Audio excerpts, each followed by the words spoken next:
Bueno, el Instituto Chileno de Análisis Estratégico y Social es una organización que se dedica a pensar Chile en el largo plazo y se preocupa principalmente de los temas del desarrollo y de la seguridad interna, la seguridad externa y todo lo que tiene que ver con los factores que influyen en el crecimiento, el desarrollo, la disminución de la pobreza, el perfeccionamiento en general del país.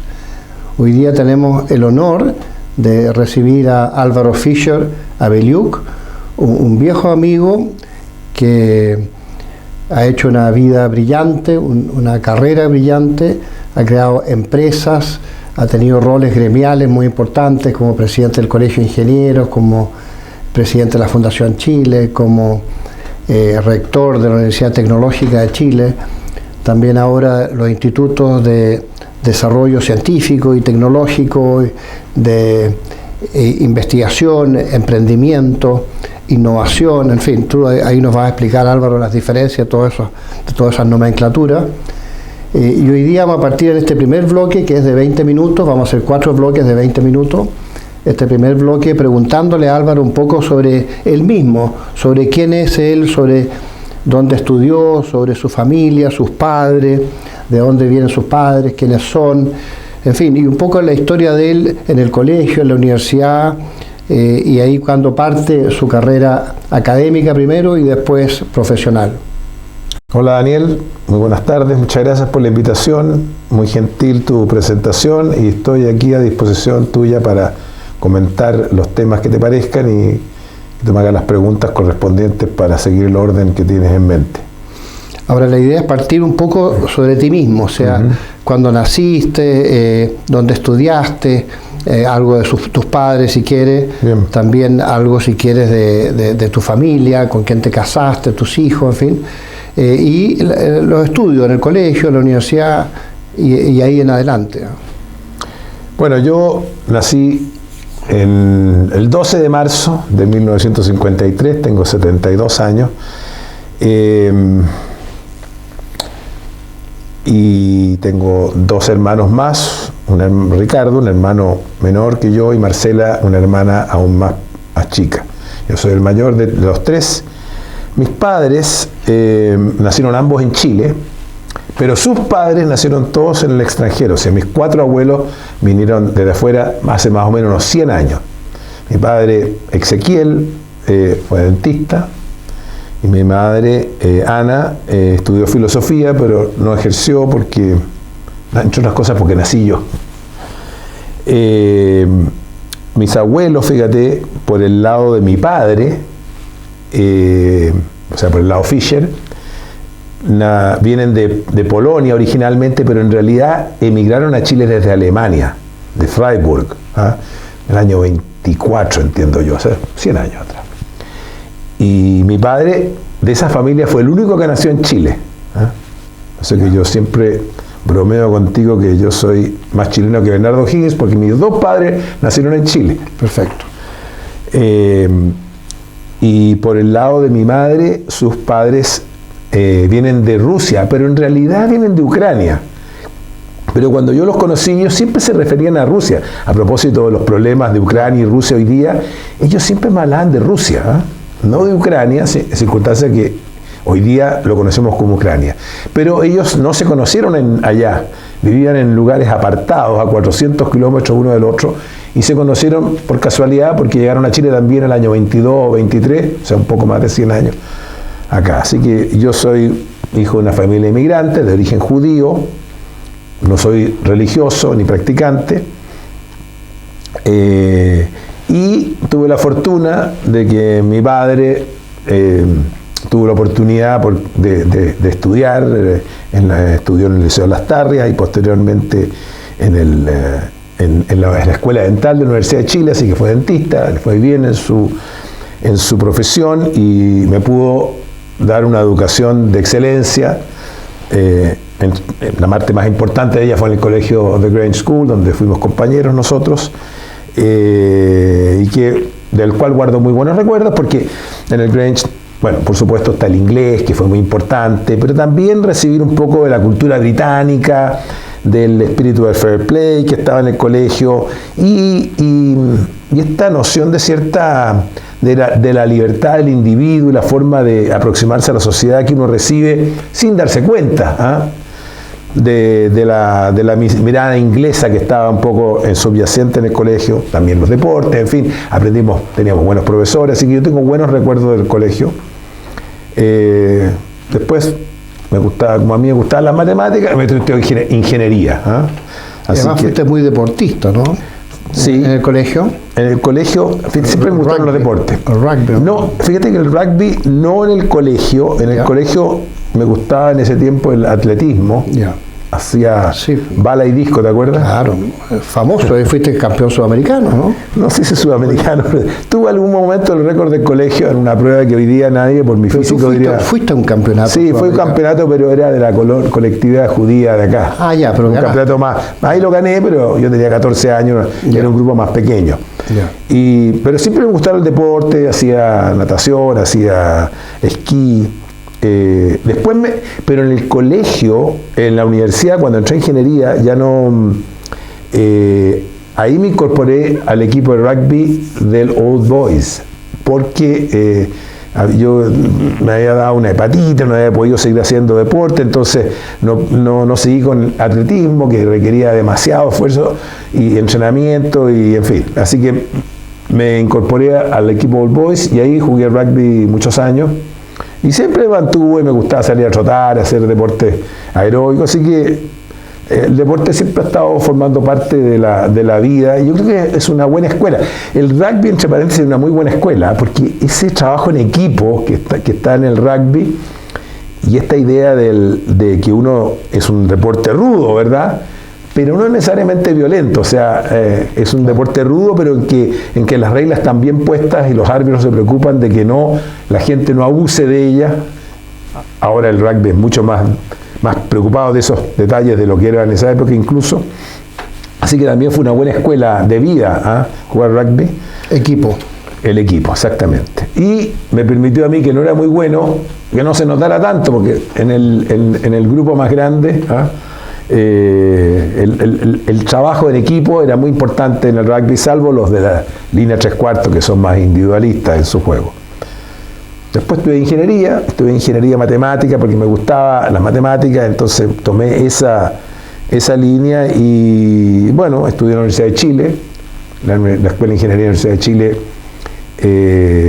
Bueno, siempre ha sido una muy buena escuela dentro de las facultades importantes de la Chile, la que ha funcionado relativamente bien. Así que tuve una buena educación, ahí me formé, y me formé en el rigor, digamos, de la matemática, pero también en la mirada un poco del país, porque nos tocó a nosotros, a todos nosotros, ¿verdad?, tiempos convulsionados políticos. Nos tocó la previa UP, digamos, también. La revolución del 68, ¿te acuerdas que fue importante? Hubo la revolución de las flores en Estados Unidos y un momento más hippie y los movimientos en Francia, y después, por supuesto, la Unidad Popular y después ¿no es cierto?, el golpe militar. O sea, nos tocó una época en la universidad, en esa época estaba en la universidad, muy convulsionada. Y, en fin, así que ese es un poco el resumen de mi formación. Oye, ¿por qué vinieron a Chile tus padres, por ambos lados? ¿Y por qué no a Argentina o Estados Unidos o otros países? Mira, yo no lo sé con precisión, pero todas estas cosas son medio fortuitas. Por ejemplo, entiendo yo que del lado de mi padre, que como te decía yo, vinieron de Alemania, el año 24... Freiburg, ¿no? Freiburg. El año 24, o sea, estamos en un momento en que estaba la República de Weimar, entiendo yo, y había habido, o estaba en medio de la hiperinflación, o sea, la situación estaba muy compleja, y entonces creo que hubo un chileno, o sea, un alemán que había emigrado a Chile y que estaba de visita allá, y le sugirió eso a mi abuelo, a quien yo no alcancé a conocer porque falleció antes que yo naciera. Le dijo que le habló bien de Chile, en fin, y él había tomado la decisión, no sé exactamente por qué razón, en ese momento, de que iban a emigrar. Y entonces fue aparentemente esa cosa fortuita.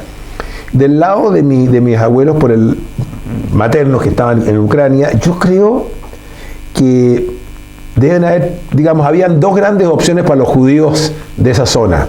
Una era Estados Unidos, y en fin, la historia es conocida de tantas, que yo creo que puede haber sido más difícil. La otra Argentina, que era el gran atractor, claro, porque era un país muy atractivo. Y yo pienso creo yo que habían tenido hermanos ambos, porque como te decía yo, llegaron independientemente. Yo creo que tenían ambos hermanos o algún pariente que había llegado a Argentina y por alguna razón, o porque estaba más difícil las cosas allá, o porque alguien le dijo que en Chile podía ser interesante o era un país muy atractivo, y se vinieron para acá. Entonces ellos no tuvieron que decidir entre Argentina y Chile, sino que se vinieron directamente a Chile. Buscando sus parientes. Un pariente cercano que había venido antes. Así que esa es la razón. Tengo entendido que ellos estuvieron en Moldova o en Transnistria o algún otro antepasado, sí, o cerca de esos lugares. Mi abuelo, yo fui el año 13 para allá, sí, con mi madre a visitar, ella tenía que ir a una cosa a Kiev. Mi abuelo, o sea, él nació en un pueblito que está en la margen oriental del río Dniester, o sea, que es una lonja que está bajo la férula está en la frontera, como bien dices tú, con Moldavia, en la frontera oriental, y ellos le dicen Moldova. Moldova, sí, Moldova, exactamente, así le dicen. Que por lo demás hablan un idioma bastante parecido al rumano, o sea, medio latino. Materiales construirt, por ejemplo, decir una tienda, yo me acuerdo, aquí, materiales de construcción. Está muy pegado a la frontera, en el río Dniester, y esa lonja se llama Transnistria, al otro lado del Dniester, claro, que está bajo la férula rusa. Claro, hasta el día de hoy. Hasta el día de hoy. Y eso que está está entre Moldova, como dices tú, y Ucrania, pero esa franja es una república independiente, no muy reconocida por muchos, pero con Rusia ahí. Y mi abuela vivía en cambio en la frontera muy cerca de Polonia, cerca del Lwów. Perfecto. Perfecto. ¿Eso es lo que se llama Galicia? ¿La zona Galicia o no? Puede ser, sí, pero por el lado ruso, o sea, por el lado ucraniano. Fue polaca esa parte. Claro, esas siempre cambiaban mucho de mano. Yo estaba muy cerca de Polonia. De hecho, tienen una educación bastante europea. Sí. Ella, por ejemplo, mi abuelo, en cambio, aprendió a escribir mucho más tarde, a los 12 años. En fin, estaba en una zona mucho más pobre y mucho más aislada. En cambio, mi abuela me contaba que ella estudiaba latín y álgebra y idiomas, en fin, o sea, era una zona bastante más elaborada, cerca de la frontera con Polonia. Bueno, Álvaro, después de haber salido de la universidad, desarrolló un proyecto que se llama Resina y Terpeno, y sacó unos recursos porque ganaron un premio, y ahí partió creando una empresa con su socio Raúl Alcaíno, y de ahí ha desarrollado una cantidad enorme de proyectos y de empresas. Cuéntanos un poco sobre la evolución de tu empresas, de tus inversiones, de la evolución de ellas, de cómo te fuiste cambiando de tema. Yo me acuerdo que en una época creaste una enorme industria para el procesamiento de basura y después te fuiste a otros temas. Sí, mira, ocurrió que con Raúl, quien nos conocimos en la universidad, conversando de cosas, de temas que estaban vigentes, estábamos todos entusiasmados con lo que estaba pasando con la economía. En Chile se estaba rearmando una economía de mercado, con emprendedores, con emprendimiento, en fin. Conversando con él, me dijo, mira, está este proyecto de industrialización de la resina del pino insigne, que su cuñado, que trabajaba en la química Höchst, que es una compañía alemana, sabía de este proyecto, en fin, entonces lo pusimos a estudiar y dijimos, oye, ¿por qué no lo hacemos? Te lo sugirieron ya. ¿Por qué no hacemos este proyecto? Pero de la nada, nosotros no habíamos ni siquiera terminado la memoria, o sea, estábamos egresando, él estaba un semestre más atrás que yo, creo. Bueno, y entonces nos entusiasmamos con hacer este proyecto y buscar un lugar donde hacer una prueba piloto y sacar resina de los pinos, porque en eso consistía, y llevársela, procesarla y ver cómo se puede utilizar y entenderla. Y en paralelo, estoy hablando del año 78, había una crisis económica en Chile, entonces salió un concurso nacional de proyectos que lo llamó la Corfo o de Plan. Pero la crisis fue el 81, ¿no? El 78. No, el 70, es que habíamos tenido, después del 74 había una crisis, que No, claro. la herencia, La del el 75, pero todavía no había empezado, seguían habiendo tasas altas de inflación, o sea... Y falta capital, además. Después el país creció el 79, 80, 81, después el 82 vino la caída. Entonces todavía había una crisis, entonces el año 78, a principios de año mediado, llamaron a un concurso nacional de proyectos. Corfo, de Plan, la Confederación de la Producción y del Comercio y el Colegio Ingeniero. Y entonces yo le dije, Raúl, ¿y por qué no participamos en este proyecto, en este concurso? Entonces, lo que estábamos preparando para hacerlo y no sabíamos muy bien cómo, lo transformamos también en un proyecto escrito, lo presentamos y ganamos el primer premio. Claro, me acuerdo. Ganamos el primer premio y entonces premio. 150.000 pesos. Ya. Que en ese Era tiempo, mucha plata.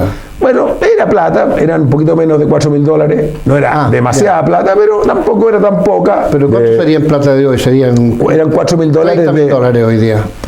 Qué sé yo, claro, $20.000 de hoy día, no sé, 5, algo así. No era poca plata para dos jóvenes, pero no alcanzaba para mucho y entonces decidimos hacer una sociedad, invertir esos fondos en pedirle a un abogado que nos hiciera una sociedad y formamos Resinas y Terpeno, y a mí que me gustan los acrónimos, Resiter, Resina y Terpeno, Resiter Limitada. Oye, a propósito, ¿qué se saca de la resina? ¿Qué es lo que son los terpenos? ¿Para qué se usan? ¿Por qué esta empresa alemana está interesada? Mira, el atractivo de la resinoquímica en un momento en que Chile había alto desempleo, en fin, y faltaban proyectos de inversión y todo eso, y yo creo que ganó el primer premio por estos atributos que te voy a relatar inmediatamente. Uno es que la materia prima eran los bosques de pino insigne, que era renovable y por lo tanto no se acababa, no estaba acabando con un recurso, sino con un recurso que seguía. En segundo lugar, usaba bastante mano de obra porque había que entrar a los bosques, hacerle una herida a la corteza del árbol y recoger ahí en unos vasitos la resina. Así que usaba mano de obra y el producto, esta resina tiene una parte líquida que se llama trementina o agua ras vegetal y una parte sólida que se llama colofonia o pez de Castilla.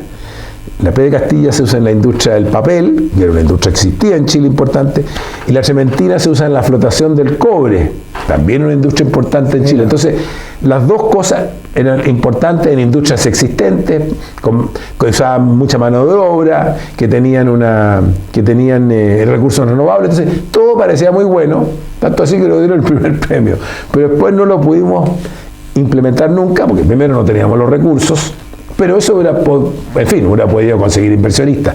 Pero nos encontramos con un problema que nunca se nos ocurrió al momento de preparar el proyecto, que era que los dueños más importantes de los bosques, la papelera, Arauco, o sea, las grandes compañías, no querían que entrara gente al bosque. Ah, perfecto. ¿Por qué? Porque claro, los bosques se pueden quemar con mucha facilidad. Que fumen, exactamente. Claro, entonces, se incendia el bosque. Claro. Exactamente. Entonces conseguimos, la prueba la hicimos, tú sabes, en la sexta región, en la zona de Querelema, que está desde Santa Cruz, del Olol, hacia la costa. Yeah. Estaba don Guillermo Rodríguez Moore, que tenía un predio de un gallo muy re buena gente, nos dijo, y aquí tengo 5 o 6 hectáreas de pino para que usted haga una prueba. Así que entonces, esas son las famosas resinas y los terpenos que forman esta resina del... ¿Y de ahí a qué pasaste? ¿Pasaste a la industria de tratamiento de residuos? No, primero formamos esta sociedad y queríamos hacer la compañía esta, pero no nos resultó por lo que te conté. Entonces empezamos a participar en licitaciones que llamaban... habían licitaciones de los ministerios, de las municipalidades. Empezamos manteniendo parques y jardines en la Municipalidad de Santiago, me acuerdo, Providencia, y después nos ganamos la segunda licitación que hubo de recolección de basura, que se estaba privatizando con la idea de que no la hicieran las mismas municipalidades. Perfecto. Y de ahí entonces surgió una línea de negocios que se dedicaba a hacer estos contratos de recolección de basura en las municipalidades, recolección, transporte y disposición final en un vertedero. Esa fue una línea. También armamos una línea de construcción, y participamos en estos proyectos que se hacían en esa época de casetas sanitarias, que era una forma de dar una solución inicial para las personas. Cocinas y baños. Cocina y baño para que la gente acoplara su vivienda bastante vulnerable, pequeña, con autoconstrucción, o la que tenían, la mezclaran en esto que era la parte más difícil de hacer, porque había que urbanizar el terreno, agua potable, luz. Entonces hicimos eso, construimos viviendas sociales también más grandes, hicimos algo de eso, y también posteriormente nos entusiasmamos con un proyecto con unos médicos. La clínica Las Nieves, que está ubicada ahí en la calle Santa María, y armamos este proyecto y construimos una clínica que llamábamos en ese tiempo para la mujer, que después la extendimos un poco más y que fue una clínica, bueno, todavía existe. Después vendimos, así que teníamos varias líneas de negocio, y la que curiosamente, la que es menos glamorosa de todas, pero hoy día es la más glamorosa de todas, era el tema de la basura, porque el tema de la basura no es muy glamoroso, estar recogiendo basura, en fin. Con el tiempo, acuerdo que sacaban gas también, ¿no? Sí, nosotros no sacábamos gas, pero el gas es un subproducto de los rellenos sanitarios. Como hay material orgánico que está en condiciones anaeróbicas, o sea, sin oxígeno, se empieza a descomponer y libera este gas metano que se puede aprovechar. Me acuerdo que ustedes lograron hacer un sistema muy eficiente para sacar la basura, y que fue una especie como de pauta que después se fue generalizando con otras empresas. Otras empresas más empezaron a hacer. Lo que pasa es que con el tiempo, y tengo que decirlo, el proceso se empezó a transformar, empezó a ser un poquito corrupto. Empezaron a entrar gente a ganarse los contratos con los funcionarios municipales, y nosotros... Funcionarios que pedían una comisión para que te lo dieran, si no te lo daban. Y me acuerdo que ustedes pusieron el cielo con eso y reclamaron y no aceptaron, claro. Y eso fue muy bueno. Nosotros nunca lo aceptamos. O sea, no es que uno se quiera poner a hacerse el gran moralista, pero nosotros dijimos, en este camino no vamos a entrar. Y cuando empezamos, hubo un año en que participamos como en 15 licitaciones, y en 8 ofrecimos el mejor precio y nos adjudicamos 0. Dijimos, ¿sabes qué? Aquí nos están echando. Entonces, esa línea de negocios la trasladamos a hacer cosas parecidas en las empresas privadas, que no formaban parte de la recolección municipal, por así decirlo. Y con el tiempo nos fuimos dando cuenta de que el recogerle la basura, recolectarle la basura, como le decíamos en el tiempo, a las empresas, en realidad era un tema ambiental, porque tenía que ver con el medio ambiente, con no botar excesivas cantidades al medio ambiente. Entonces estábamos en un tema ambiental, y las empresas empezaron lentamente a preocuparse de eso, y posteriormente nos dimos cuenta que en realidad la parte importante que hay detrás de esto es poder reutilizar estas basuras en otros procesos productivos, porque claro, el mundo no puede funcionar si uno toma materias primas, las procesa, produce productos finales y va botando cosas y se acumulan estas cosas, porque llega un minuto en que tienes que usarlas y volverlas al ciclo productivo. Y entonces nuestra compañía pasó por todo este camino, digamos, de salir del mundo municipal, entrar al mundo privado, navegar los servicios ambientales y continuar hoy día en lo que llamamos la economía circular. Circular porque lo que se bota en realidad no se bota, sino que se reincorpora, procesada tecnológicamente a veces, de manera costo eficiente, o sea que valga la pena hacerlo, a los procesos productivos de las mismas o de otras empresas. ¿Y en qué has terminado? ¿Cuáles son las empresas principales de la segunda etapa y la etapa actual? Bueno, nosotros, por ejemplo, las empresas constructoras que tuvimos en su minuto, las vendimos todas. Ahí no fue bien ni mal, o sea, y como muchos que construían edificios. Construimos algunos edificios, construimos la misma clínica Las Nieves donde funcionábamos, con la empresa constructora nuestra, pero construimos escuelas. Pero nos fue bien y mal, y no nos gustó el trabajo de la empresa constructora, que administra problemas permanentemente, porque es muy interesante. Es muy interesante. Entonces decidimos no seguir en ese camino, y tuvimos altos y bajos. Y bueno, uno siempre aprende mucho más de sus fracasos que de sus éxitos. Los éxitos siempre son malos consejeros, porque uno cree que se las sabe todas. Y digo, comete errores. En cambio, los fracasos te obligan a pensar qué es lo que hice mal y entonces uno puede corregir. Así que ahí salimos de eso. La clínica también salimos, la vendimos a tercero. Eso fue una buena, resultó ser una buena inversión para nosotros. Y también, y entonces nos quedamos en una red de lavado y secados también. Sí. También hemos comprado la red Sandrico y Le Grand Chic, que eran un grupo de, como dices tú, lavado industrial de ropa, pero también de lavaseco. Después salimos de los lavasecos y nos quedamos con el lavado industrial, y hoy día todavía existe. Y existe al interior de la empresa de recolección de basura que se llama esta empresa de economía circular, que ahora se llama Reciter Sola. Ya no le pusimos Reciter del Peno, sino que derivó en Reciter. Y esa empresa es una empresa que ha crecido mucho. Sigue creciendo. Yo no sabía eso, mira qué interesante. Esa empresa hoy día funciona en 6 países. ¿Joaquín Prieto? ¿O estaba en JJ Prieto, como le decíamos nosotros, José Joaquín Prieto. Pero el edificio que está al lado del lugar donde estamos ahora es el centro corporativo de la compañía. Esa base que tenemos en JJ Prieto está ahí, pero la compañía hoy día está en Chile, en Perú, en Colombia, en Uruguay, en México. Mira, en México también. Sí, tiene una subsidiaria que no tiene operaciones, pero tiene la intención de tenerlas en Brasil, y una en España también. Entonces la compañía mediana grande, tiene más de 5.000 personas trabajando, o sea, una compañía que creció mucho, y es como la principal persona decía, el negocio menos glamoroso se transformó en un negocio que está como de moda. No es la palabra, porque no es de moda, es un negocio, como prioridad. Es importante, claro, porque la economía circular es una de las actividades importantes del siglo XXI, claro, porque se necesita, porque la juventud le atrae la idea, entonces es más fácil atraer talento que trabaje en la empresa, en fin. Entonces esa compañía es hoy día la principal y la que nos ha traído más satisfacciones. Bueno, aquí esta fue la primera parte, fue muy buena, y ahora vamos a entrar en la segunda parte a continuación, sin ninguna interrupción.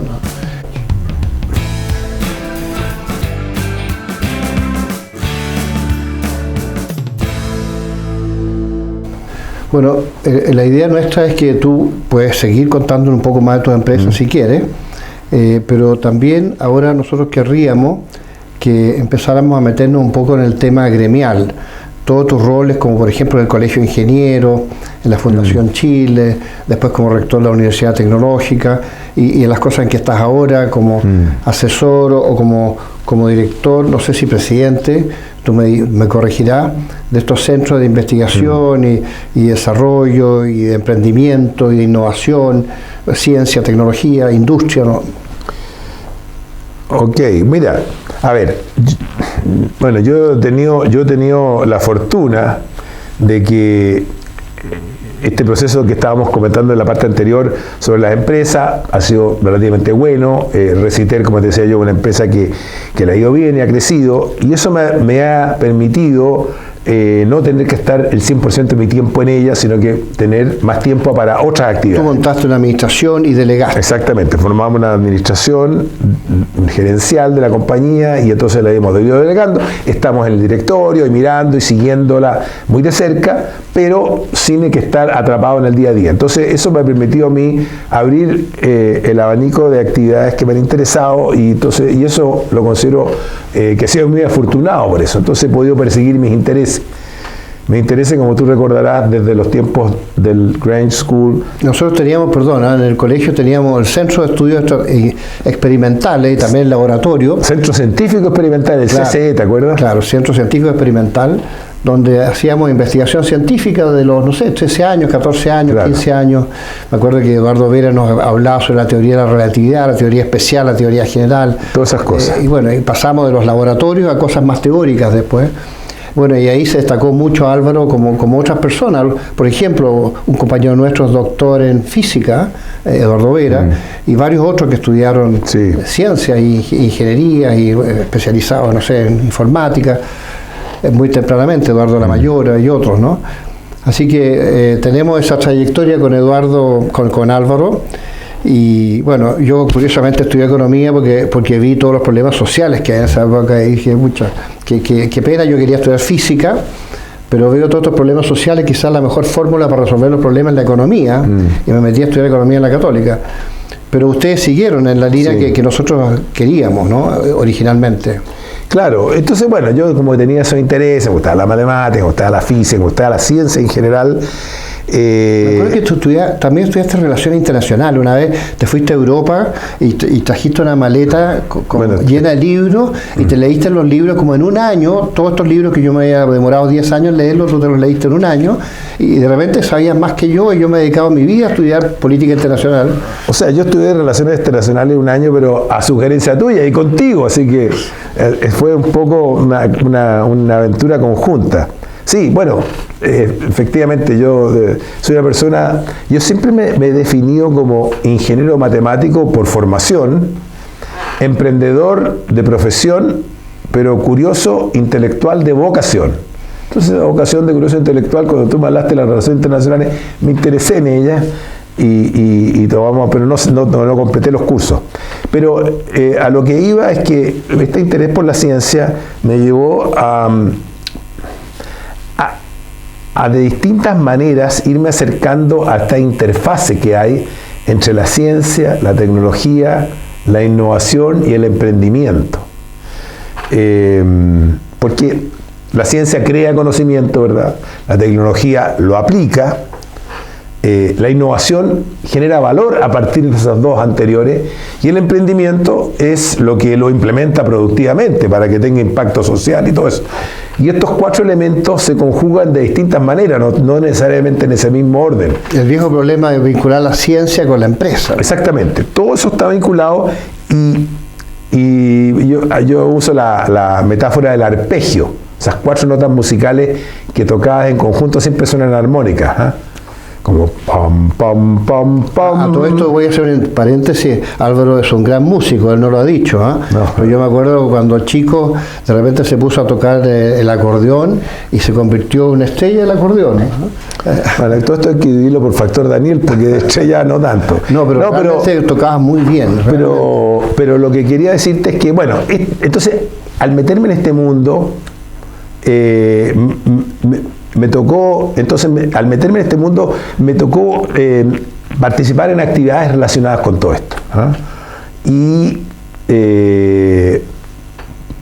por ejemplo, como tú mencionaste en algún minuto, fui invitado a ser presidente de Fundación Chile, que es una fundación que se había armado en el año 76. La ITT. Con la ITT y por el gobierno de Chile, o el Estado de Chile, a través de Corfo, justamente para promover la innovación. En ese tiempo se llamaba transferencia tecnológica, pero son las mismas ideas, de cómo generar innovación, cómo aprovechar las tecnologías en ese tiempo de afuera, ahora tratan de generarlas acá, en fin. Entonces, también después me tocó ser presidente del Consejo Nacional de Ciencia, Tecnología, Conocimiento e Innovación, que se formó una vez que se formó el ministerio, el año 19. Y este es el consejo que escribe la estrategia del país al respecto. Entonces a mí me tocó dirigir el grupo que escribió esta estrategia. Entonces he estado en esa interfase. Antes había participado en el Instituto de Ingeniero. Como presidente, ¿no? Y llegué a ser presidente, pero no parte presidente, tiene que se va metiendo, en fin. Entonces, y el Instituto de Ingenieros es una institución que está preocupada de la ingeniería y del país y del desarrollo, entonces también pensando un poco esos temas. Entonces ha estado como parte, digamos, adicional a la de los negocios, ha estado toda esta línea que tiene que ver con el desarrollo del país, pero también con esta interfase, como te decía yo, ciencia, tecnología, innovación, emprendimiento. Ahora, por ejemplo, soy presidente de una organización que se llama Haptec. Haptec, que fue formada originalmente con un proyecto, digamos, diseñado por la Corfo, que tenía la idea de conectar la investigación que hacen las universidades, financiadas muchas por el Estado, con las empresas, para tratar de transformar esa investigación en impacto productivo y creación de valor. Y entonces ahí he estado, primero me incorporé como director, ahora estoy como presidente, entonces también tiene que ver con eso. Entonces, este es un área de actividad en la que he participado y ha sido muy interesante, pero también, hace como unos 30 años atrás, me motivé con la teoría de la evolución. Claro. Con las ideas de Darwin. Escribiste varios libros sobre eso. Escribí varios libros, pero no lo escribí inmediatamente. Me entusiasmé porque me puse a leer este tema y me gustó mucho y quedé entusiasmado como cuando uno tiene 18 años y se entusiasma con un tema. ¿Ah? Y entonces lo perseguí esa beta y me puse a estudiar y a leer y en fin, a conocer a los personajes más importantes del mundo en estos temas. Viajaste a muchos países. Viajé a muchos países. Bueno, aproveché también, mi señora que es oftalmóloga, iba a congresos afuera. Entonces yo usé la tecnología de acompañarla a ella y averiguar quién de las personas que yo admiraba en estas temáticas estaba cerca y le extraía una entrevista, así como Condorito le extraía las muelas con dificultad a sus pacientes cuando era dentista. Bueno, conseguí una entrevista y ahí me metí en este mundo que fue muy interesante y tan interesante que, bueno, terminé escribiendo unos libros al respecto, escrito 3 libros, y entonces también se conectaba un poco con el mundo este que te conté recién. Tanto así que en un momento determinado, en 2009, cuando se cumplían los 200 años del nacimiento de Darwin, y Chile había sido muy importante para Darwin. Es más, él dijo: el viaje en el Beagle fue el evento más importante de mi vida y que tuvo impacto en el impacto más poderoso en toda mi carrera. Y había pasado un tercio del viaje en Chile, 19 meses en Chile. Entonces, bueno, trajimos, invitamos, armamos una fundación, trajimos gente de afuera, hicimos grandes seminarios con la idea de divulgar estas ideas de Darwin, especialmente en su impacto de cómo entender a los seres humanos y el mundo de las ciencias sociales. Y fueron 2 viajes, 1830, 1834, o me equivoco. Hubo 2 viajes de la Beagle. De Fitzroy, ¿no? No, primero no, era otro. Era otro. Fitzroy. Primero estaba... en este momento se me escapó el nombre del primer comandante, yeah, que tuvo muchos problemas porque lo que estaban haciendo hoy era la cartografía naval del cono sur, que era la zona menos conocida del planeta. Y descubren el Beagle y lo descubren el Beagle, el seno de Otway y el seno de... el otro es el... ¿Wollaston? No, el seno de Otway y el seno de... El otro que era el teniente que tenía Fitzroy ahí. Pero lo que quería decirte es que la primera expedición fracasó porque el tipo tuvo muchos problemas, se suicidó y nombraron a Fitzroy. Y Fitzroy hizo un segundo viaje y ahí participó Darwin. Y bueno, entonces ese mundo asociado a eso también me mantuvo en este contacto en el exterior con mucha gente, y todo eso se transformó en una especie de actividad paralela mía, intelectual, qué sé yo, y ha sido muy fructífera. Y todo tu interés por la antropología humana y todo eso viene de ahí. Claro. Todo eso viene de ahí, porque lo que ocurre es que la teoría de la evolución, claro, dice que ha habido evolución y que las especies han ido mutando unas a otras, en fin, todas esas cosas. Pero lo más interesante, para mí por lo menos, era que nosotros, los seres humanos, los rasgos que tenemos, nuestro sistema cognitivo, el sistema emocional, o sea, las emociones que nosotros exhibimos, que son muy similares en todas partes del mundo, aunque sean distintas las razones por las cuales se gatillan, o incluso nuestra psicología moral en los aspectos más generales, es muy de toda la especie. Por eso que uno habla de naturaleza humana. Y entonces, eso se entiende muy bien a partir de las ideas de Darwin y de los científicos que la han desarrollado en el último tercio del siglo XX y de ahí para adelante. Entonces, eso me motivó mucho y por eso que tenía que ver con la antropología, con todo el estudio del comportamiento humano, por así decirlo. Otra área, Álvaro, me gustaría que tú nos dijeras qué piensas respecto a este desarrollo de Chile, sobre todo después de la UP, cuando se hicieron todas las transformaciones y se experimentó con, no sé, De Castro y después más tarde en Nambiji, con dos sistemas orientados al mercado, donde Chile, excepto por la crisis del 73, que duró hasta el 76, y después la segunda crisis del 81 hasta el 84, Fuera de esas crisis, que fueron factores externos, el país creció mucho y se transformó, sobre todo en la última etapa, ¿no? Hasta llegar al año 90, y después continuamos creciendo con la vuelta a la democracia y con la concertación, pero siempre ha habido una crítica de que nosotros nos desarrollamos en base al comercio, a las exportaciones de materias primas, nunca pasamos a la segunda etapa del desarrollo más industrial, más tecnológico. En fin, a diferencia de Corea o Japón o Taiwán o la misma China ahora y los países del sudeste de Asia, que ellos hicieron un esfuerzo artificial, si tú quieres, con aranceles y todo, para concentrarse en el desarrollo tecnológico. Incluso me acuerdo que en el este de Asia se caracterizaban por copiar las tecnologías occidentales y no hacer caso de las patentes y los royalties, sino que aparentemente hacían caso, pero igual copiaban y trataban de hacer cosas cada vez de mala calidad, después mejorando las calidades, después de calidades medias y altas, y después empezando a desarrollar tecnologías propias a partir de todas estas copias iniciales. Pero nosotros no pasamos por esa etapa y hay una discusión sobre por qué no hemos pasado a la etapa del desarrollo tecnológico e industrial, y por eso que tu rol es tan importante en todo esto y tu visión de en qué estamos, qué nos ha pasado, en qué estamos y qué se puede hacer. Bueno, yo efectivamente cuando se incorporan, digamos, el grupo, para ponerlo en un nombre genérico, los Chicago Boys, por ponerle un nombre, ¿verdad? Y se hacen estas transformaciones de la forma de desarrollar la economía a través de la propiedad privada, de los mercados, de la apertura comercial, de no producir distorsiones en los precios, que haya precios libres. Todo el esquema macroeconómico de tener presupuestos equilibrados, no generar... Todo ese esquema a mí me llamó mucho la atención.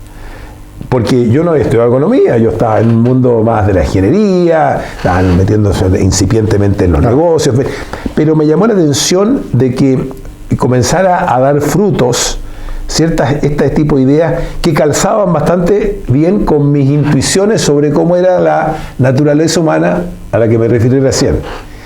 Y esa es la razón por la cual cuando yo, muchos años después, en 94, 95, que leí un artículo sobre psicología evolutiva y que hablaba de cómo describir la naturaleza, cómo se describía la naturaleza humana a partir de esta idea, y que dije, chuta, aquí están el fundamento de por qué estas cosas funcionaron en ese momento y empezaron a funcionar. Funcionaron con dificultad, no siempre funcionaron bien, hubo crisis, hubo muchos problemas. Acuérdate la crisis que se produjo con el dólar fijo, en fin.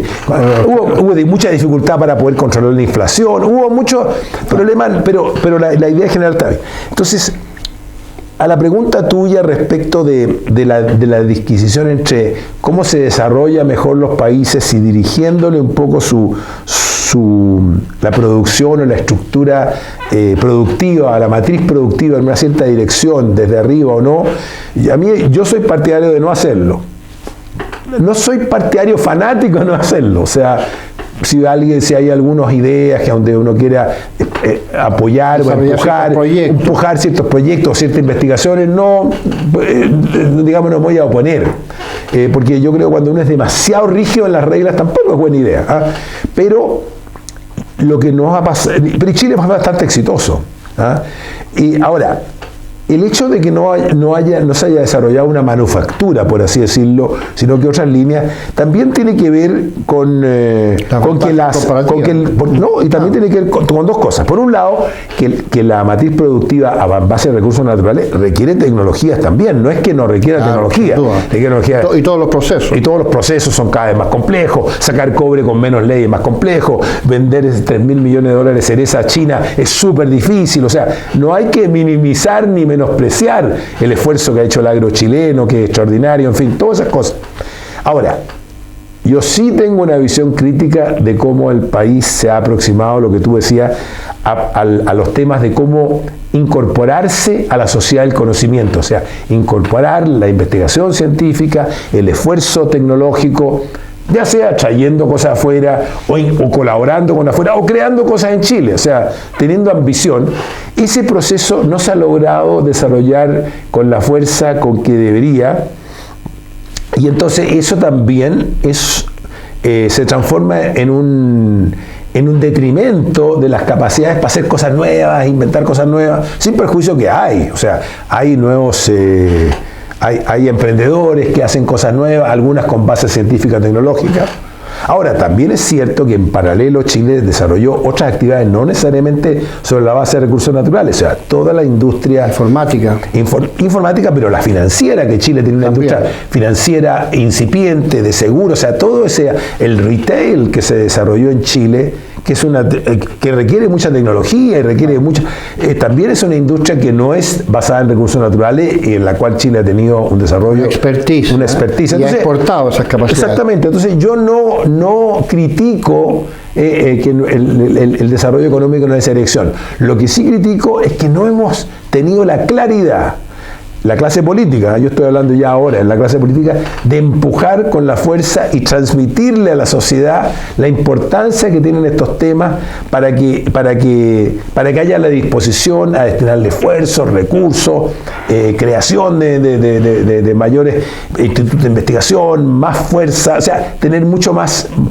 protagonismo en la ciencia moderna. Yo celebro, por ejemplo, que ahora estemos intentando ser parte, creo que los logramos, ser parte del CERN, este instituto, ¿verdad?, de donde se estudian las partículas elementales en Suiza, o eventualmente también en el que formamos parte de la ESO, el European Southern Observatory, que toda la astronomía, pero también formar parte. La radioastronomía, claro. Todo eso, Chile no solamente tiene que formar científicos, tiene que ser protagonista. Claro. Eso significa que hay que firmar algunos cheques, porque si uno quiere ser protagonista, tiene que apoyar también los clubes en los que está funcionando. Entonces, yo creo que Chile no ha tenido la claridad en su clase política y tampoco en la ciudadanía, que no ha exigido esos temas, o sea, no ha habido esa fuerza.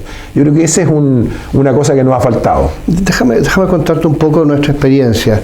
El ICAES se crea a raíz de ciertos traumas que nos pasaron como país, que quizás a ti no te involucraron mucho, pero a mí sí, que fue primero después de el 73, cuando cambió el gobierno militar. Yo me fui a la Antártica y ya en esa época empezamos a sospechar el problema que venía con Perú. Y después, en el 74, cuando yo volví de la Antártica, no me reincorporé a Economía en la Católica, porque empezamos a trabajar en los planes de guerra para defendernos de una invasión peruana. Años después, esto yo lo seguí, se mantuvo en la Armada el 75, 76. El 76 ya como que se desinfló la amenaza peruana. Yo volví a terminar mi carrera de Economía en la Católica, y cuando estaba terminando me llaman porque iba a haber guerra con Argentina, el 78. Y a mí me tocó, porque la primera vez había ascendido a teniente segundo, después a teniente primero, y estaba a cargo de todos los reservistas de Santiago, y me tocó predicar, porque además yo había hecho unos cursos en la Academia de Guerra, además de mis cursos de política internacional, de economía, había hecho unos cursos en la Academia de Guerra muy raros, pero me los dieron en esa época por los temas en que yo estaba, y terminamos promoviendo la idea de desarrollar tecnologías propias a raíz de que el año 76 hubo embargos de Europa y Estados Unidos, muy fuerte contra Chile. Entonces ahí nos bajó una obsesión por tener cierta autonomía en las capacidades de defensa. No porque nosotros quisiéramos ningún tipo de conflicto, lo que nosotros queríamos era evitar el conflicto. La amenaza argentina después se combinó con Perú y con Bolivia, y se dio la posibilidad de que se hubiera producido una guerra de los tres países vecinos contra nosotros, derivados de la debilidad y de los embargos europeos y norteamericanos en contra de Chile. A mí me tocó trabajar en el PIDE, el Programa de Investigación y Desarrollo en Electrónica y Sistemas, una cosa muy secreta que creó el almirante Suez cuando era rector de la Católica, para desarrollar tecnología en electrónica para la Armada. Y eso fue después de haber pasado muchos años siendo gerente Cardoven. No sé si tú te acuerdas. Yo empecé el 78 y el 80 trabajando con Cardoven en forma paralela, porque estaban en corretaje internacional, en mercado futuro. Y después me metí a la empresa y estuve 5 años con Carlos Cardún y desarrollamos un montón de tecnologías para la defensa. Pero ¿a qué voy? Es que yo creo que por razones estratégicas, y para eso es el ICAE, nosotros necesitamos tener cierto dominio de ciertas tecnologías para poder tener cierta independencia, cierta autonomía para eventuales embargos, que algunos dicen, no, es que nunca va a ocurrir, pero es que ocurrieron, ¿te fijas? Entonces, nosotros deberíamos aprender la lección y tener cierta capacidad tecnológica para poder disuadir a Argentina, Perú, en fin. no porque queramos tener ningún conflicto con ellos, porque no queremos tenerlo. Y tenemos, entonces, yo sé que tú vas a dar pronto una conferencia sobre el desarrollo de las tecnologías de defensa. No sé si estoy en lo correcto o no, pero me contaron, o no es real. Próximamente. No que yo sepa, pero, me contaron que tú ibas a hacer una charla sobre las tecnologías relacionadas con el desarrollo de ASMAR y de NAER. Puede que participe en una reunión en la que se van a hablar de esos temas, pero yo no soy conferencista. Perfecto. Yo no soy conferencista. Entonces, por eso nos preocupa mucho este tema. Y yo creo que si las ventajas comparativas están por los pescados, por el cobre, por la fruta, en fin, está bien, hay que desarrollar eso. Pero también paralelamente hay que tener ciertas capacidades mínimas tecnológicas para darnos cierta estatura estratégica, cierta independencia, cierta seguridad. Bueno, déjame decirte un par de cosas al respecto. Uno es que... Vamos a pasar a la tercera etapa y ahí nos plantea eso.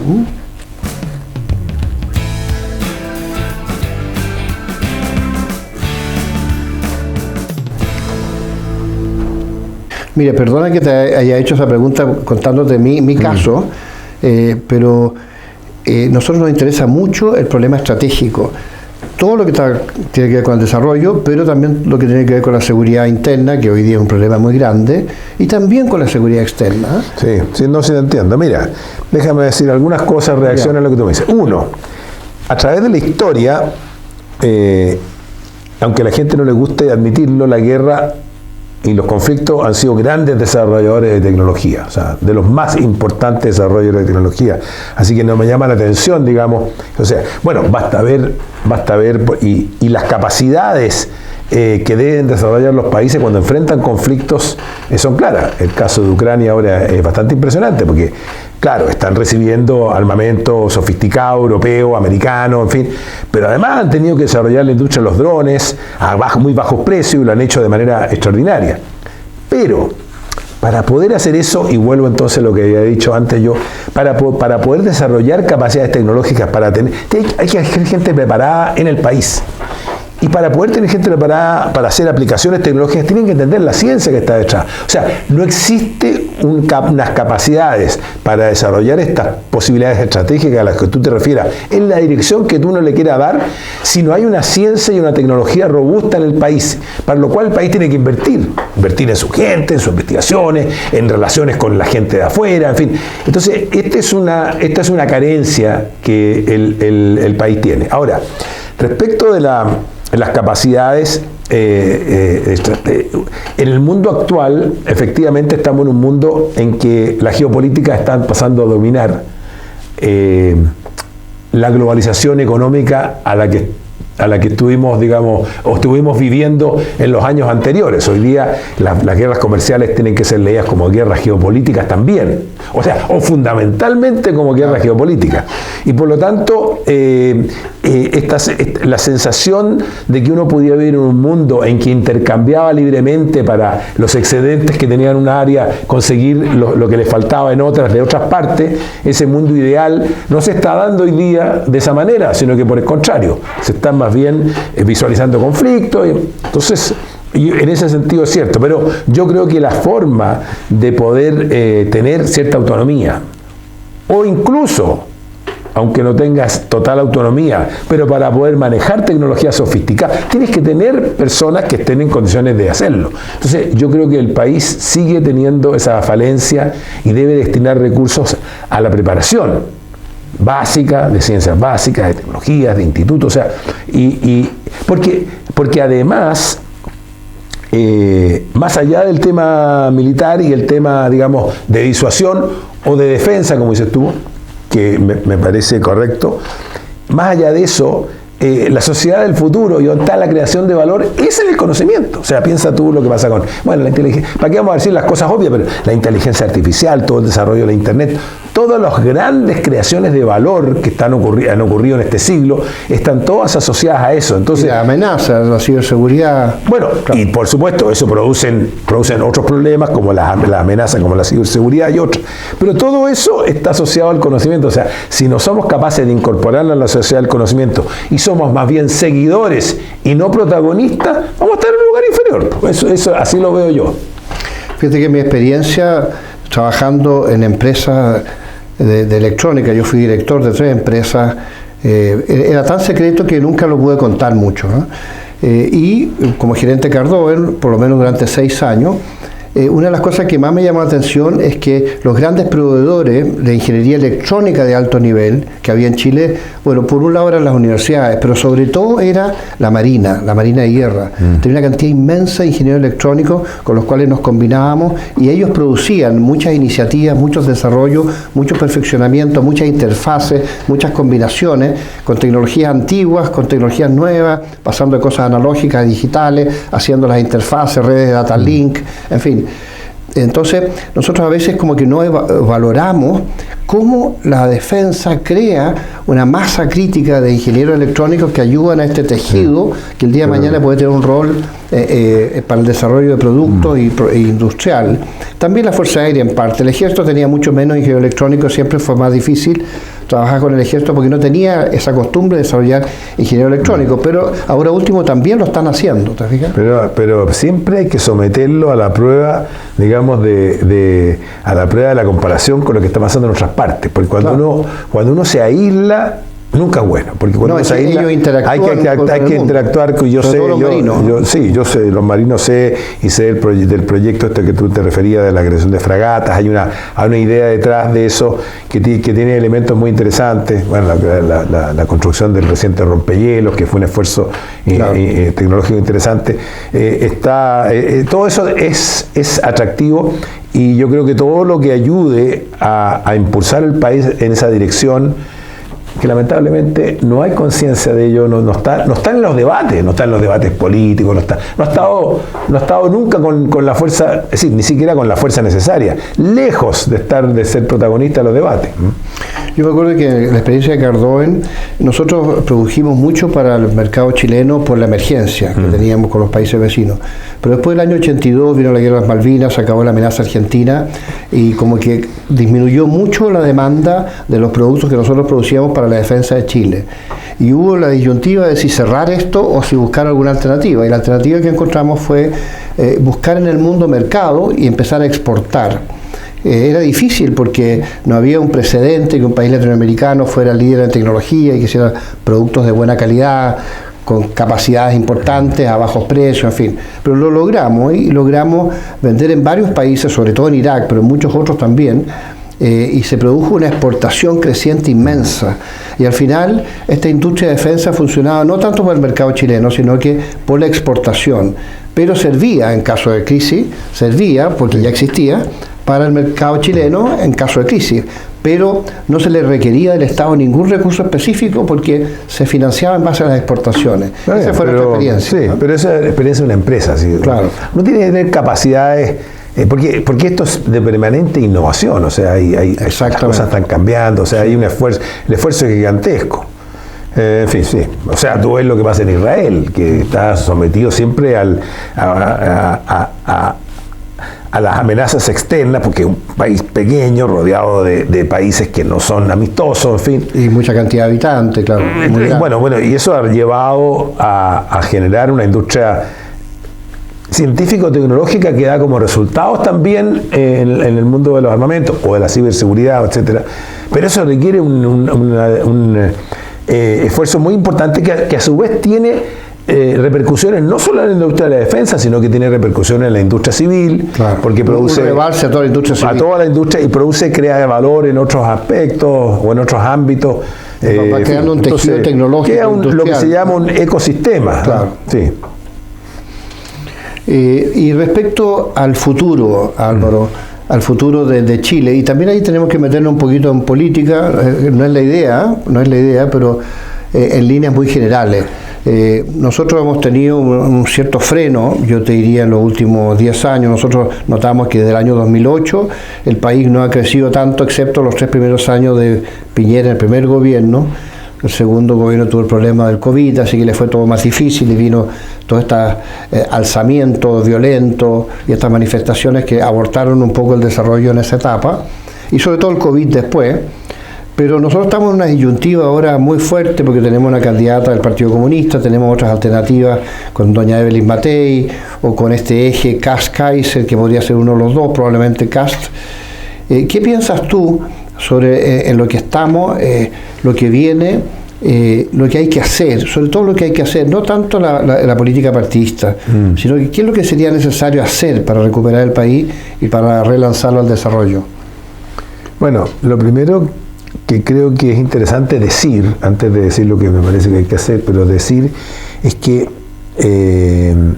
Chile le fue bien después del retorno a la democracia, porque creo yo que se produjo un poco, sin que haya sido de un diseño de esa manera, un cierto consenso de que lo que necesitaba el país en ese minuto era crecer aceleradamente y disminuir la pobreza, como quien dice, esos dos grandes ejes.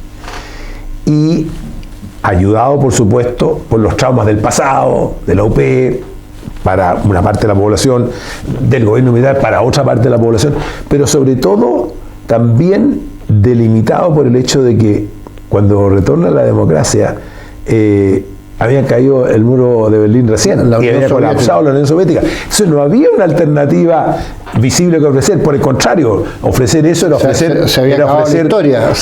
Claro, era ofrecer una alternativa que no estaba funcionando. Entonces, eso ayudó a que en general hubiese, con distintas, por supuesto, énfasis, pero había un cierto propósito de consenso, de crecer aceleradamente, disminuir la pobreza, en fin, políticas públicas bien orientadas, la economía como un factor fundamental. Y después, cuando el país le empezó a ir bien, entonces empezaron las voces críticas porque hay esta idea de que hay que repartir, que en fin, que no quiero meterme en los detalles de eso, pero me parece a mí que cuando se comienza a producir un disenso, se acaban estos consensos, incluso al interior de la izquierda. Recuerda que la Concertación se dividió en las autocomplacientes, que los que les gustaba lo que se había hecho, los autoflagelantes, y ahí empezó a producirse una división que posteriormente se transformó después del primer gobierno de Piñera en la nueva mayoría, en la Concertación, y entonces se perdió ese rumbo. Eso así lo leo yo. Se perdió ese rumbo y se perdió ese afán de seguir una línea que estaba dando buenos resultados y que además daba buenos resultados en otras partes del mundo, era seguir los ejemplos de los países más desarrollados, etc. Y por eso que hoy día nos encontramos frente a esta disyuntiva de un gobierno que ha sido liderado inicialmente por el Frente Amplio, Partido Comunista, pero el Frente Amplio, que es un grupo de jóvenes que a mí lo que me produce mucha desazón es que en vez de haber traído ideas, por último, de izquierda, como dicen ellos, pero en vez de haber traído ideas nuevas, haber tratado de cómo mejoro lo que tengo, comenzaron a mirar hacia el pasado. Se transformaron en grandes defensores o sostenedores por ejemplo, de la Unidad Popular, que fue un gobierno que fracasó, obviamente. Entonces, bueno, en fin. Y por lo tanto, ese camino tampoco ha sido un camino fértil. Por el contrario, tenemos un gobierno que se ha estancado, que no le ha ido más mal porque debió cambiar su orientación original, porque el proyecto constitucional que traía fue rechazado por la población.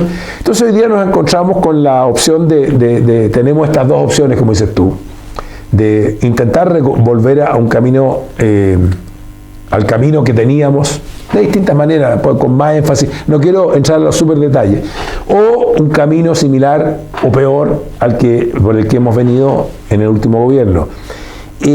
A mí lo que me preocupa hacia el futuro no es tanto quién gane esta elección, que por supuesto es importante, sino que más bien cómo lograr que el país aprenda las lecciones de estos problemas, estos últimos, yo diría, los últimos 10 años, este estancamiento de los últimos 10 años, este deterioro, esta sensación de desazón que hay en muchas partes de la población, su desencanto con la política, en fin, todas esas cosas, cómo lograr que ese cambio y la recuperación no fracase porque el siguiente gobierno no logra cumplir la expectativa que es el que ofrece y caiga nuevamente en una pérdida de popularidad, etcétera. Entonces, y para eso los países necesitan tener ciertos consensos, ¿eh? Como te decía yo, que los hubo en los 90 y que no los hay hoy día.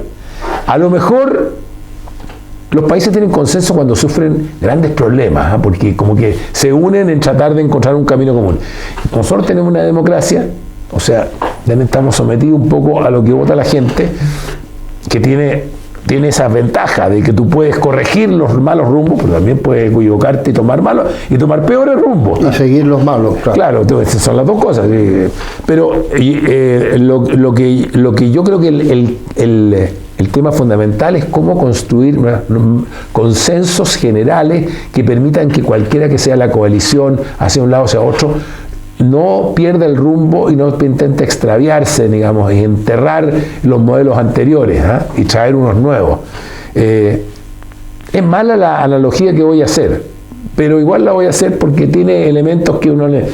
En las compañías, cuando en los directorios hay discusiones y no tienen claro para dónde ir, se destruye valor. En las compañías productivas, en las corporaciones que se transan el bolso. En los países, si los países no tienen un acuerdo central más o menos desarrollado y todo se desarrolla y todo ocurre dentro del conflicto, dentro de la tensión, de los desencuentros y de miradas opuestas, polarizadas, digamos, es difícil que se consiga crear valor o construir progreso, porque los que están yendo por un lado están siendo, ¿verdad?, atacados por el otro o viceversa. Veámoslo de otro punto de vista. Comparemos el este de Asia y su monstruoso desarrollo en los últimos, no sé, en el caso de China del año 78 con los cambios de Deng Xiaoping. Antes fue, no sé, Taiwán, primero Japón, no sé, después fue Corea del Sur, Taiwán, ahora los países del sudeste de Asia, también del ASEAN. Últimamente incluso la India, que ha hecho transformaciones inmensas en los últimos 25 años, viene detrás de China, pero también está creciendo una enormidad. ¿Cómo comparas tú el este de Asia, este inmenso desarrollo que ellos tienen, con la experiencia de Chile y además de América Latina? Porque nosotros en América Latina lo que vemos en el ICAI, todo el mundo lo corrobora, esta división inmensa que hay entre el movimiento bolivariano y el Foro de Sao Paulo y el Grupo de Puebla, que tienen una serie de regímenes comunes en toda América Latina, y los que pelean por la libertad y por el mercado y preservar la democracia. Y este mundo dividido que recorre todo Iberoamérica, incluso yo en cierto modo veo que también recorre el propio Estados Unidos y Canadá, en cierto modo. ¿Cómo ves tú, cómo comparas tú la política de desarrollo de Chile con la política de desarrollo de Corea del Sur, o de Taiwán, o Japón antes, en fin? ¿Por qué a ellos les fue tan extraordinariamente mejor que a nosotros? ¿O no les fue mejor? Porque algunos dicen, no, hay que tener cuidado, porque uno va a esos países, tiene un ingreso per cápita muy alto, tienen mucha tecnología, pero el nivel de vida de esos países no es más alto que el nuestro. Porque depende cómo tú lo veas. ¿Eh? Bueno, digamos, mira, es difícil hablar de manera muy generalizada. Obviamente que el caso chino es muy espectacular, porque digamos, desde el año 78, vamos a cumplir casi 50 años luego, pero la creación de valor que se ha generado en esos 50 o en estos 45 años es la más grande de la historia de los mamíferos, por ponerlo así en los términos más radicales posibles. Muy impresionante. Pero desde el punto de vista mío al menos, y desde el punto de vista de la forma como en el mundo occidental miramos el desarrollo, este va acompañado de una serie de problemas, ¿eh? Un partido único que dirige el gobierno, que lo ha hecho bien en el sentido de que ha puesto en sus cúpulas gente preparada en general. Xi Jinping se ha liberado o ha echado a los más corruptos, en fin, ha hecho sus purgas. Deng Xiaoping obviamente que adoptó unas políticas de mercado, o sea, han sido pragmáticos en eso, pero hoy día están conduciendo al país en una dirección muy controlada y muy rígida. Eso para lo que estábamos hablando antes de la innovación, la creación de conocimiento, a pesar de todo lo que ha avanzado China y lo veloz que lo ha hecho y los importantes avances que tiene en ciencia y tecnología, ese tipo de política es constreñidora. O sea, sería un freno, sería un freno. Yo creo que sería un hacia futuro. Yo visualizo problemas sumados a sus problemas demográficos que son complicados porque China está disminuyendo su población y hay estudios que dicen, ¿no es cierto?, que al año 2100 podría tener la mitad de la población actual. Eso es un problema muy serio por todas las razones que conocemos. Entonces, pero igual es un caso. Ahora, lo que ocurre también, que hay rasgos culturales en esos países, o sea, Corea, el esfuerzo que hay por el estudio, la dificultad en Corea, digamos, a los estudiantes que ponen la policía para que no sigan estudiando después de las 10 de la noche. Porque hay mucho esfuerzo, hay una cultura de sacrificio, de admiración, claro, de admiración a quienes estudian mucho y por supuesto eso también afecta la calidad de vida, porque cuando tú estudias mucho, trabajas mucho, tu vida crea mucho valor, pero también está muy consumida por ese trabajo. Entonces yo creo que, bueno, uno tiene que escoger, o quiere vivir, digamos, tirado en la playa comiendo lo que se pueda, que yo no creo que es una buena idea porque la gente se reproduce y si no tiene cosas para aprovechar de la civilización actual no está contenta, y comparado con aquellos que las ha ido bien, yo creo que el este acervo tiene un poco esa cultura confuciana, como se dice muchas veces, eso les ha ayudado, pero también tiene problemas, pero por supuesto que cuando uno compara, por ejemplo, las dos Coreas, obviamente que el desarrollo que te da una economía con más libertad y con el mercado, un poco algo dirigida en lo económico, como tú dijiste al principio, comparada con una economía como la de Norcorea, que es totalmente dirigida desde arriba, la diferencia es abismal. Hay una discusión ahí de que China es un régimen comunista y que es el enemigo, en fin. Nosotros en el ICAES vemos a China como una economía capitalista, ahora último con Xi Jinping un poco más dirigida, un poco más dictatorial, menos abierta y menos libre que los regímenes anteriores, pero que la clave del cambio de China no es la economía comunista, es porque se dejó la economía comunista y se meten en la economía de mercado con Deng, primero en la costa y después en el interior, y eso es lo que hace la transformación de China. O sea, el crecimiento de China es porque China es un régimen capitalista, dictatorial. Entre sí, China nunca en la historia ha sido democrático, es hasta donde sabemos los últimos 3.000 años. Así que no sé si algún día van a poder llegar a la democracia, a pesar de que Taiwán sí lo es, que es un caso excepcional. Pero en fin, China, muchos piensan que puede ser el rival, el enemigo. Nosotros pensamos que no, nosotros pensamos que China tiene que ser neutral frente a China. Y me refiero a China porque hay una idea de que China está pasando a Estados Unidos como el imperio dominante del planeta Tierra y que Estados Unidos con el tiempo sería la segunda superpotencia del mundo y China la primera, si es que esto sigue así. Y después vendrían otras, aquí incluso algunos hablan de que la tercera sería la India y en cuarto lugar sería la Unión Europea, si es que se mantiene unida y si no se divide. Pero el punto mío, y me gustaría preguntarte qué piensas tú, es que nosotros no debemos considerar a China un enemigo, sino que tenemos que mantenernos neutrales y no debiéramos embarcarnos en este conflicto que hay, y posible conflicto y guerra en el futuro, entre Estados Unidos y China. Eso lo vamos a dejar en el cuarto bloque, que es el último, porque ahora estamos terminando el tercero, y bueno, aquí me están diciendo que tenemos que pasar esa pregunta que te hago para que me la respondas en el cuarto bloque.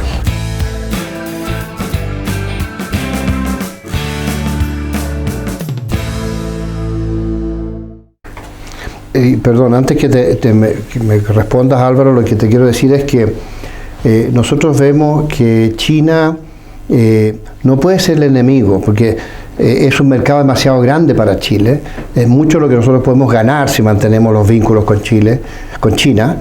Tenemos que tratar de evitar una crisis, pero hay una cierta masa de opinión pública en Chile que piensa que China es un enemigo y que hay que tener cuidado, un enemigo al mismo nivel que el Foro de Sao Paulo o que el comunismo cubano, en fin, nicaragüense o en cierto modo hoy día Venezuela. Y yo creo que no, que el comunismo de Cuba es de origen soviético, antiguo, a pesar de que esto ya no existe en la Unión Soviética, hoy día Rusia no es comunista. Y todo lo que viene derivándose en la evolución después, este vínculo con el narcotráfico, con el progresismo, que son corrientes que se combinan con el marxismo-leninismo clásico y que crean en el Foro Sao Paulo una línea que es panamericana, no es solo de Venezuela, Cuba y Nicaragua, sino que es panamericana y tratan de influir en otros países. Pero China no está en eso. China no influye internamente en cuestiones ideológicas. Lo que le interesa a China es aprovechar oportunidades, invertir, comerciar, buscar dónde están las oportunidades de negocio para vender, para comprar, pero no interviniendo ideológicamente dentro de los países. Yo creo que China es bastante respetuoso de la autonomía política de los países. No sé qué piensas tú. No, yo creo, yo no tengo esa visión tan positiva. Sí, de China. Diría casi ingenua. Ya. De China, porque creo que China, China, recordemos que hace 5 siglos atrás o 6 siglos atrás era la potencia dominante del mundo, el que estaba más avanzado en muchas cosas. O sea, China está volviendo un poco a hacer lo que fue en su minuto. Se demoraron algunos años, pero lo están logrando. Mirado así en el gran.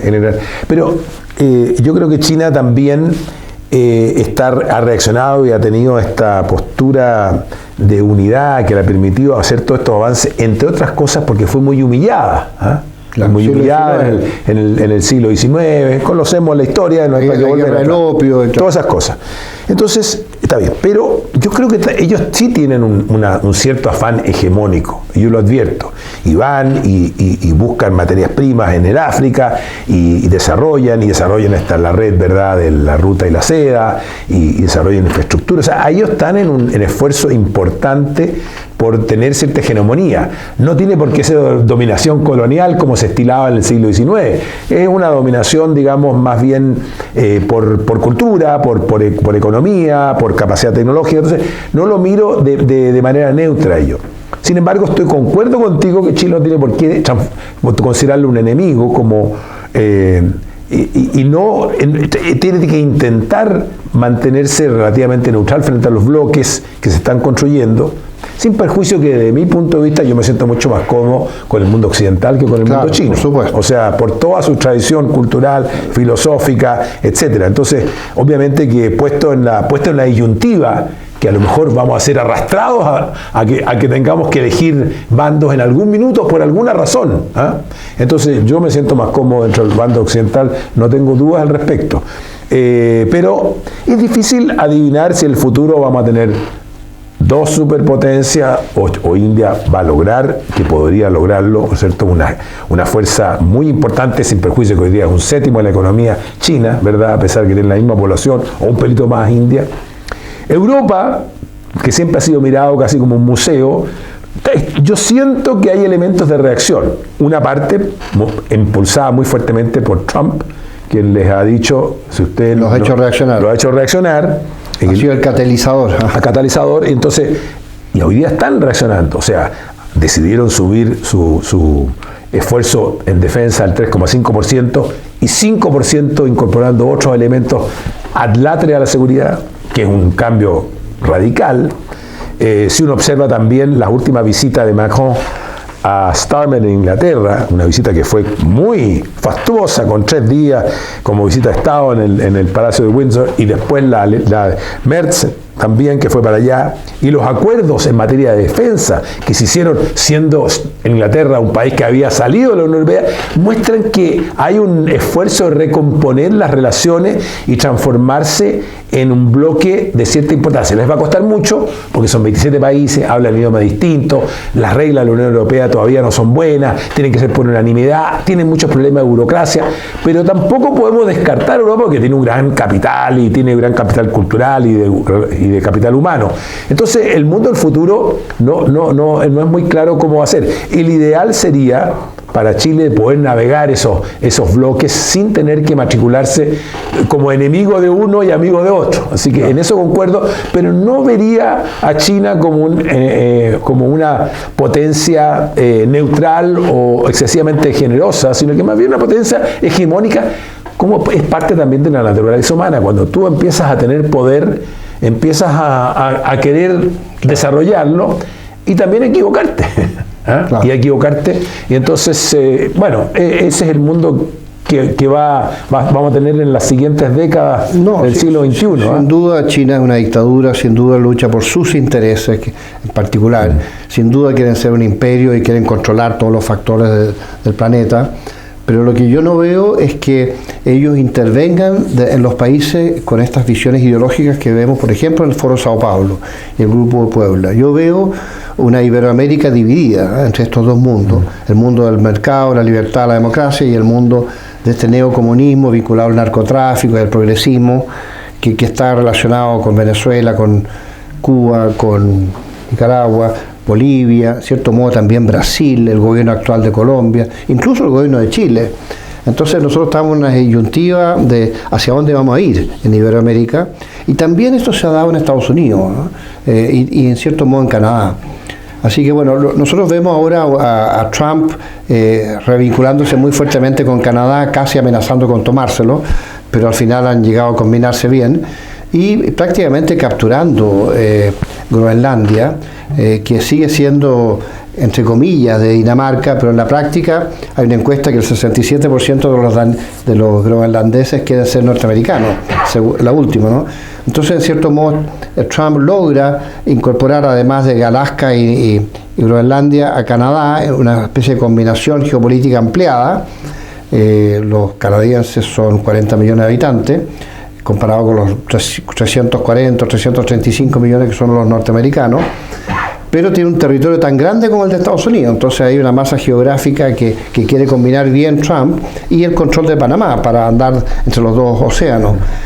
Y la duda que tenemos es qué va a pasar con América Latina. ¿Qué piensas tú de la disyuntiva que hay en América Latina y qué puede pasar? Aquí nos estamos metiendo fuera del desarrollo ingenieril y tecnológico y científico y la innovación, nos estamos metiendo abiertamente en políticas futuristas, pero no sé si nos puedes dar una opinión sobre eso. Yo creo que lo más importante para los países, a mi modo de ver, ahora en este minuto, es la preservación de la democracia. Porque en Chile tuvimos un proceso constitucional por la convención que pudo haber sido bastante desastroso. Y porque el mismo proceso contemplaba una regla que permitía a la población, ¿verdad?, pronunciarse si le gustaba o no, y permitía además a los grupos interesados en dar sus argumentos, discutirlos y deliberarlos, es que fue rechazada por una mayoría. En cambio, en Venezuela, ese proceso no se ha respetado. Y el caso del 28 de julio del año pasado, en que la elección era a todas luces desfavorable a Maduro, entonces no se respetó y sencillamente se burló. Entonces yo creo que es muy importante que los países preserven la democracia, porque entonces las equivocaciones pueden ser corregidas, y también uno se puede equivocar y elegir los malos gobiernos, pero si la democracia se preserva, uno puede volver a recuperarlo. Entonces yo creo que eso es importante, no es porque tratar de poner una hegemonía a la visión que uno tiene solamente de eso, lo que conduce es a un enfrentamiento entre quienes piensan distinto. Si todos estamos de acuerdo, y no es fácil decirlo, no es fácil hablarlo, si todos estamos de acuerdo en que la democracia es un valor importante, o sea, que tengamos la opción de pronunciarnos respecto de quienes queremos que nos gobiernen en un periodo reglado periódico, yo creo que tenemos más posibilidades de salir adelante, porque los pueblos en general no les gustan los fracasos.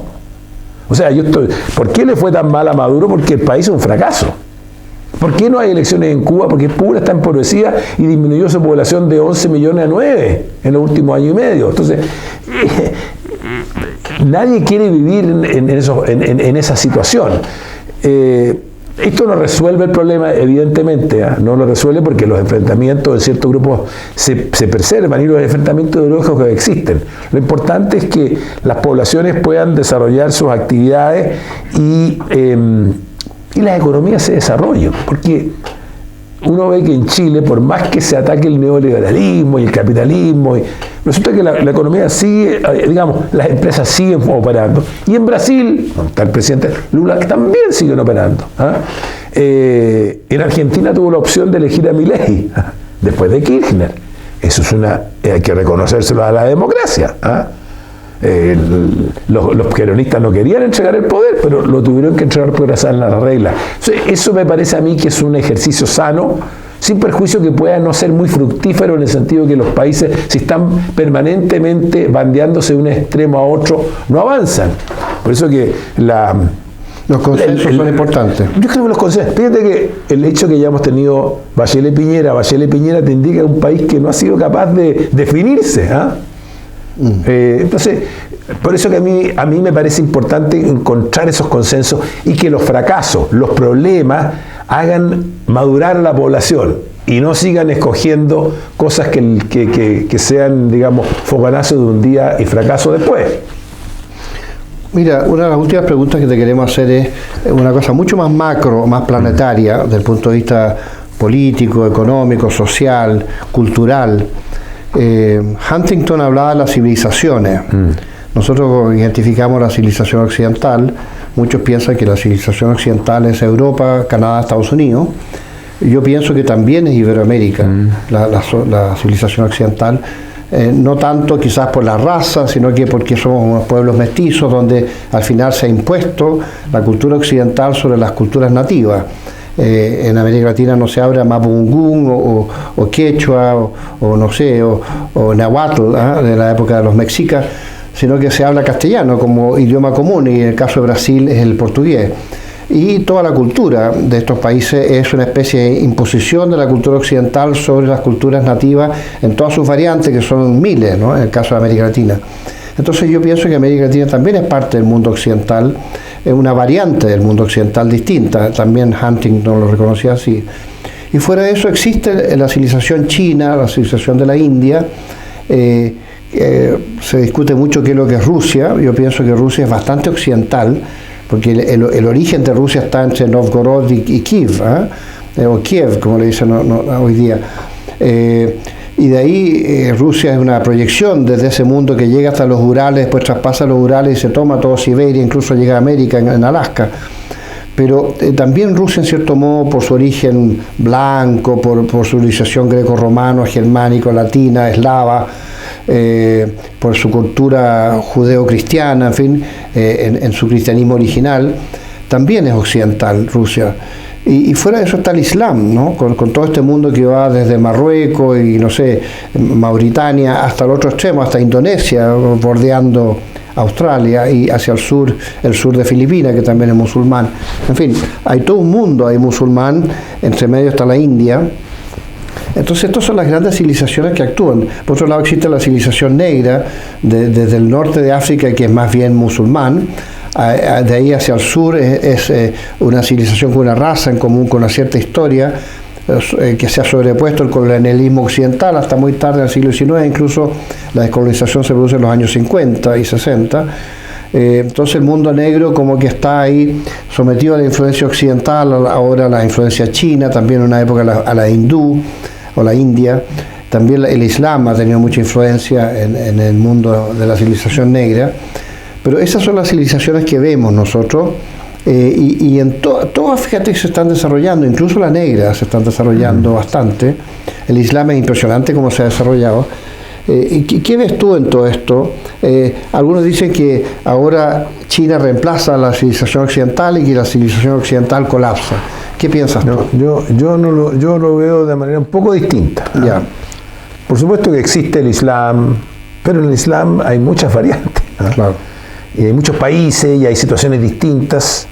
China es una fuerza por sí, lo hemos comentado durante esta conversación. En fin, yo más bien creo que hay formas los países o las regiones de los países pueden organizar de maneras diversas según cómo se van dando las reglas del juego y las circunstancias geográficas.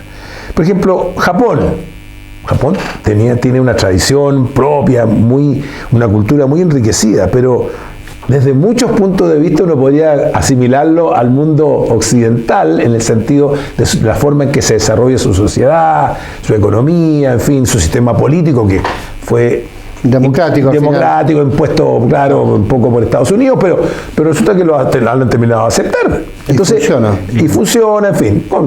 Entonces, lo que yo digo es que encasillarlo en civilizaciones sin perjuicio de los elementos que sí existen, no podría yo negarme a hablar de...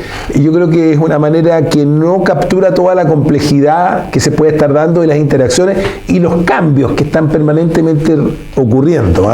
Entonces, no sé si esa es la mejor manera o la manera que mejor captura los fenómenos que están ocurriendo, porque uno puede quedar oculto debajo de estos mantos de grandes civilizaciones, muchas fuerzas al interior que quedan sin analizarse cuando uno lo mira de esa manera. Yo prefiero hacer un análisis o que los análisis y consideren más estas divergencias que hay al interior de lo que se llama civilizaciones y mirarlas y mirar cuáles son las que están teniendo fuerza en ese momento particular.